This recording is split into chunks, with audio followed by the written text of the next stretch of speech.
រីរដ្ឋាភិបាលតែងតែចាត់ទុកមនុស្សគឺជាទុនធានចាំបាច់មិនអាចខ្វះបានសម្រាប់ការអភិវឌ្ឍសង្គមសេដ្ឋកិច្ចជាតិដោយខិតខំកែច្នៃពលរដ្ឋកម្ពុជាជាពិសេសយុវជននិងកុមារ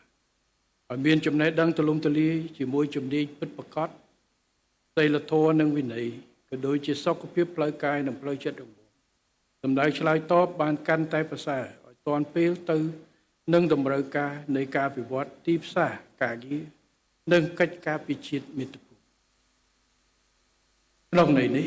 រាជរដ្ឋាភិបាលនីតិកាលទី7នៃរដ្ឋសភាបន្តពន្លឿនការកែតម្រង់វិស័យអប់រំនិងការបណ្ដុះបណ្ដាលវិជ្ជាជីវៈនៅកម្ពុជាឲ្យកាន់តែមានប្រសិទ្ធភាពស័ក្តិសិទ្ធិនិងសមត្ថភាពតាមរយៈការដាក់ចេញនៅគោលនយោបាយយុទ្ធសាស្ត្រនិងកម្មវិធីកែតម្រង់ស៊ីជម្រៅតាមគ្រប់រូបភាពសម្ដៅទាញយកឱកាសនៅការអនុវត្តសក្តានុពល